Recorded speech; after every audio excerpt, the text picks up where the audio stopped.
അസ്സലാമു മുഫ്സി ബുക്കിൻ്റെ പുതിയൊരു വീഡിയോയിലേക്ക് എല്ലാവർക്കും സ്വാഗതം. ഇന്ന് ഞാനിവിടെ റവ കേക്കാണ് ഉണ്ടാക്കിയിട്ടുള്ളത്. നിങ്ങൾ തംബ്നെയിലിൽ കണ്ടിട്ടുണ്ടാകും. ഇത് മുട്ട ഉപയോഗിക്കാതാണ് ഉണ്ടാക്കിയിട്ടുള്ളത്.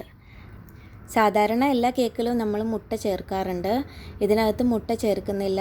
അപ്പോൾ മുട്ടയുടെ ടേസ്റ്റ് ഇഷ്ടപ്പെടാത്തവർക്ക് ട്രൈ ചെയ്യാവുന്ന ഒരു അടിപൊളി റെസിപ്പിയാണ്. അപ്പോൾ നമുക്ക് വീഡിയോയിലേക്ക് കിടക്കാം.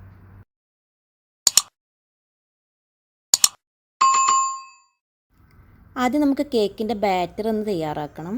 അതിന് വേണ്ടിയിട്ട് ഞാൻ ഒരു കപ്പ് സൂചി റവ എടുത്ത് വെച്ചിട്ടുണ്ട്. അതേ സെയിം കപ്പ് തന്നെ ഒരു കപ്പിൽ പാലും എടുത്തിട്ടുണ്ട്. പിന്നെ ഒരു 3/4 കപ്പ് പഞ്ചസാരയും ഒരു 1/4 കപ്പ് ഓയിലും, വെജിറ്റബിൾ ഓയിലാണ് യൂസ് ചെയ്യുന്നത്. ബാറ്റർ നമ്മൾ മിക്സിയിലാണ് അടിച്ചെടുക്കുന്നത്. അപ്പോൾ ഓരോന്നായിട്ട് നമുക്ക് ചേർത്ത് കൊടുക്കണം. ആദ്യം തന്നെ ഒരു കപ്പ് റവ ചേർത്ത് കൊടുക്കുന്നുണ്ട്. ഇനി നമുക്ക് പാൽ ഒഴിച്ച് കൊടുക്കാം.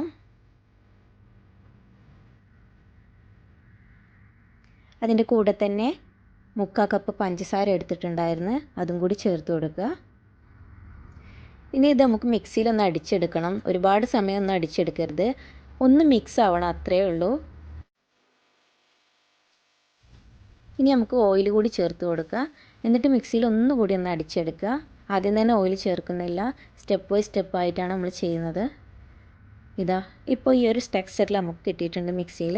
ഇനി നമുക്കൊരു ബൗൾ എടുത്തിട്ട് ആ ബൗളിലോട്ട് ഒഴിച്ച് കൊടുക്കുകയാണ്.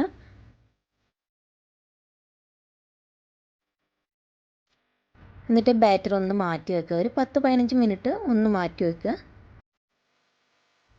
ഇനി നമുക്ക് ആവശ്യമുള്ളത് തൈരാണ്. ഒരു 1/2 കപ്പ് തൈര് ഞാൻ എടുത്തിട്ടുണ്ട്. ഒരുപാട് പുളിയില്ലാത്ത തൈര് എടുക്കാൻ എപ്പോഴും ശ്രദ്ധിക്കണം. അപ്പോൾ തൈര് നന്നായിട്ടൊന്ന് ഇളക്കിയിട്ട്, കട്ടയുള്ള തൈരൊക്കെ ആണെങ്കിൽ നല്ലോണം ഇളക്കിയെടുക്കണം.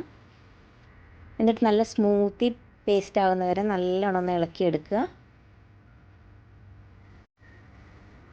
നമുക്ക് കുറച്ച് ടൂട്ടി ഫ്രൂട്ടി വേണം. ഇവിടെ ഞാനൊരു ടേബിൾ സ്പൂൺ എടുത്തിട്ടുണ്ട്. അത് കേക്കിൽ ബാറ്ററിലോട്ട് മിക്സ് ചെയ്യാനും വേണം. പിന്നെ കുറച്ച് ഞാൻ അതിൽ മാറ്റി വെക്കുന്നുണ്ട്. നമുക്ക് കേക്കിന് ജസ്റ്റ് മേലെ ഒന്ന് ഡെക്കറേറ്റ് ചെയ്ത് കൊടുക്കാൻ വേണ്ടിയിട്ടാണ്. ഇത്രയും നമുക്ക് മാറ്റി വെക്കുക. ബാക്കി നമുക്ക് കേക്കിൽ ബാറ്ററിലോട്ട് തന്നെ മിക്സ് ചെയ്ത് കൊടുക്കാം. ഇതിനകത്തോട്ട് കുറച്ച് മൈദ ഇട്ട് കൊടുക്കുന്നുണ്ട്. 1 ടീസ്പൂൺ മൈദ, അത്രയും മതി. എന്നിട്ട് നല്ലോണം ഒന്ന് മിക്സ് ചെയ്തെടുക്കണം.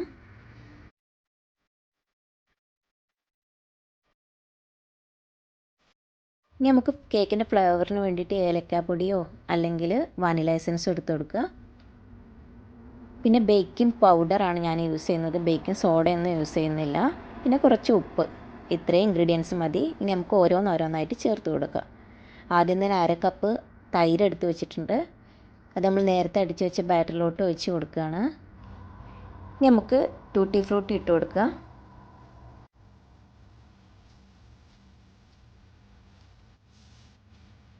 ഇനി നമുക്ക് ഫ്ലേവറിന് വേണ്ടിയിട്ട് വാനില എസൻസ് ഒഴിച്ച് കൊടുക്കണം. ഇതൊരു ടീസ്പൂൺ ഒഴിച്ച് കൊടുത്താൽ മതി. അല്ലെങ്കിൽ നിങ്ങൾക്ക് അതിന് പകരം ഏലക്കാപ്പൊടി ചേർത്ത് കൊടുത്താൽ മതി. അതേ അളവിൽ തന്നെ വേണമെങ്കിൽ എടുക്കുക. പിന്നെ ബേക്കിംഗ് പൗഡറാണ്. ഞാൻ ബേക്കിംഗ് സോഡ ഉപയോഗിക്കാത്തതുകൊണ്ട് ബേക്കിംഗ് പൗഡർ 1 ടീസ്പൂൺ തന്നെ ഇട്ട് കൊടുക്കുന്നുണ്ട്. ഇനി നമുക്കൊരു കുറച്ച് ഉപ്പ് കൂടി ചേർത്ത് കൊടുക്കുക. ഇപ്പോൾ നമ്മൾ എല്ലാ ഇൻഗ്രീഡിയൻസും ചേർത്ത് കൊടുത്തിട്ടുണ്ട്. ഇനി ബാറ്റർ നല്ലോണം ഒന്ന് യോജിപ്പിച്ച് കൊടുക്കുക. എവിടെയും കട്ട കുത്താതെ നല്ല വൃത്തിയിൽ നന്നായിട്ടൊന്ന് ഇളക്കി കൊടുക്കണം.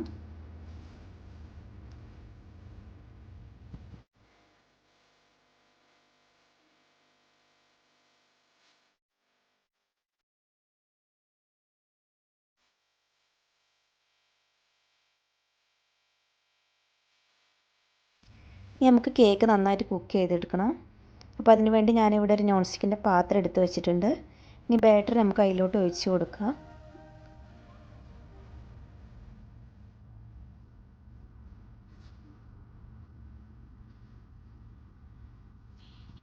ഇനി ഒരു പഴയ പാൻ വെച്ച് കൊടുത്തിട്ടുണ്ട്.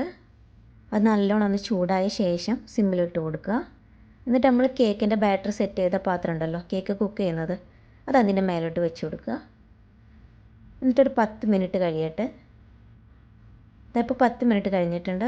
ഇപ്പം നമ്മൾ തുറന്ന് നോക്കുന്ന സമയത്ത് കേക്ക് കുക്കായിട്ടൊന്നുമില്ല. ആ സമയത്ത് നമ്മൾ നേരത്തെ മാറ്റി വെച്ചിട്ടുള്ള ടൂട്ടി ഫ്രൂട്ടി ഉണ്ടല്ലോ, അതിൻ്റെ മേലെ ജസ്റ്റ് ഒന്ന് ഇട്ട് കൊടുക്കുക.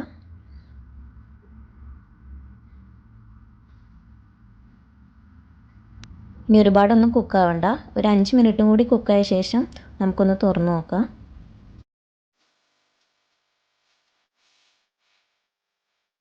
ഒരു ടൂത്ത് പിക്ക് എടുത്തിട്ട് ഒന്ന് ചെക്ക് ചെയ്ത് നോക്കാം.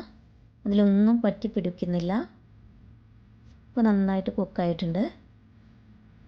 ഇനി കുറച്ച് സമയം ഒന്ന് തണുക്കാൻ വെക്കുന്നുണ്ട്.